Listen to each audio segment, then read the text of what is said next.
बिस्मिल्लाहिर्रहमानिर्रहीम अल्लाहुम्मा सल्ली अला मोहम्मद व आलि मोहम्मद।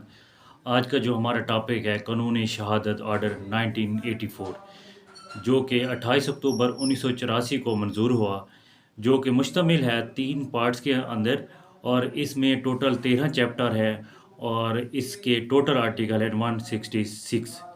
और आज का जो हमारा टॉपिक है आर्टिकल नंबर 3 और आर्टिकल नंबर 17, ये हम दोनों मिला के पढ़ेंगे कि क्योंकि दोनों आर्टिकल एक दूसरे से मिलते जुलते हैं। आर्टिकल 3 की अगर बात करें तो इसमें वो बताते हैं कि हु मे टेस्टिफाई, कि कौन गवाही दे सकता है। अगर आर्टिकल 17 की बात करें तो उसमें वो नंबर ऑफ विटनेस की बात करता है कि कितने लोग एक मुकदमे के अंदर गवाह होंगे, क्योंकि मुकदमे डिफरेंट होते हैं और डिफरेंट मुकदमात के लिए डिफरेंट नंबर ऑफ विटनेस की ज़रूरत हमें पड़ती है। आर्टिकल नंबर 3 की अगर बात करें तो इसमें सबसे पहले वो बात करता है कि ऑल पर्सन आर कॉम्पिटेंट, तमाम जो लोग हैं वो गवाही दे सकते हैं। इसके अंदर नेक्स्ट जो उसकी क्वालिफिकेशन फॉर द विटनेस बात करता है, तो वो बात करता है कि who may understand the question and can give the rational answer, कि जो बंदा आंसर क्वेश्चन समझ सकता है और उसका रैशनल आंसर दे सकता है। मिसाल के तौर पे अगर वो कोर्ट कचहरी के अंदर मौजूद है तो जज साहब उससे पूछेंगे कि कि आप कहाँ पे मौजूद हो, तो वो बात करता है कि मैं कोर्ट के अंदर मौजूद हूँ। मैं कौन हूँ, तो वो जज साहब है, और पुलिस वाले का नाम पूछता है कि ये पुलिस वाला है। मीन टू से कि जो एक रैशनल जवाब दे सकता है, दुरुस्त जवाब दे सकता है, तो वो गवाही देने का अहल है। इसके बाद कि कोर्ट गवाह की गवाही के लिए डिटरमाइन की कुरान और सुन्नत के मुताबिक उसकी गवाही लेगी, कि उसको डिटर्मिनेशन ऑफ द कुरान और सुन्नत होगा।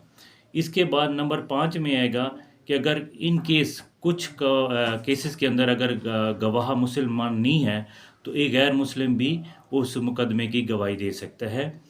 इसके अंदर एक आखिरी जो उसमें नंबर 6 पे बात करता है कि क्या आया कि कोई झूठा बंदा गवाही दे सकता है? नहीं, बिल्कुल नहीं, कि झूठा बंदे की गवाही नहीं ली जा सकती कोर्ट के अंदर तब तक जब तक वो अपने साहब का गुनाहों से तौबा ताइब नहीं हुआ और वो क्लियर नहीं है कि मशारती तौर पे कि वो एक नेक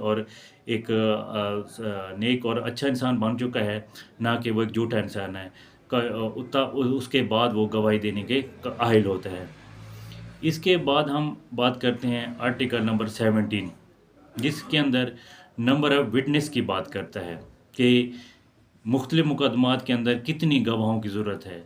सबसे पहले अगर हम बात करें हदूद केसेस की, तो उसमें सबसे इम्पॉर्टेंट बात है कि वो मर्द गवाह होंगे, और उनकी तादाद कितना होगी? 4 गवाह होंगे। और 4 के अलावा जो उनकी क्वालिफ़िकेशन होगी उन 4 गवाहों की, एक तो वो मेल मर्द होगा, दूसरा मुसलमान होगा, तीसरा मेजर होगा, साउंड माइंड होगा, कि वो एडल्ट होगा और उसको साउंड माइंड होगा, और उसके अलावा तज़कियतुल शहूद, मतलब कि वो एक नेक सिफत इंसान होगा हदूद केसेस की अगर हम बात करें तो। इसके अलावा कोई अगर फिनांस का मैटर है उसमें हमें चाहिए होंगे 2 मर्द। अगर एक मर्द है तो उसके साथ 2 ख़वातीन चाहिए होंगी फिनांस मैटर के नंबर ऑफ विटनेस के लिए, क्योंकि एक मर्द की गवाही 2 औरतों के बराबर होती है। इसी तरह अगर हमारे पास बिल्कुल कोई मर्द नहीं मौजूद तो उसके लिए हमें 4 ख़वातीन की ज़रूरत होगी। इसी तरह से अगर हम आगे बात करें क्रिमिनल मैटर्स की, कि अगर कोई क्रिमिनल मैटर है तो उसकी गवाही के लिए एक बंदा ही काफ़ी है, चाहे वो मर्द है या औरत है। इसी तरह से ये तरतीब बता रहा है कि डिफरेंट मुकदमात के अंदर कितनी गवाहों की ज़रूरत होगी। सबसे पहले जो बात कर रहे हैं हदूद केसेस में 4 गवाह होंगे। 4 गवाह की 4 क्वालिफ़िकेशंस होगी।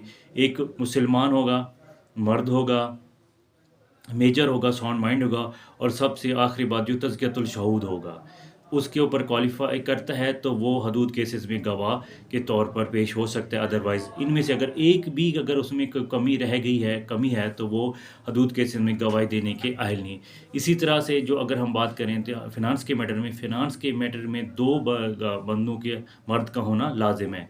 اگر ایک مرد ہے تو اس کے پیرالل 2 خواتین ہمیں ضرورت ہوں گے اس کی گواہی کے لیے. اسی طرح سے اگر ایک مرد بھی نہیں ہے اور خواتین ہیں تو اس میٹر میں ہمیں 4 خواتین کی ضرورت ہوگی فنانس میٹر میں.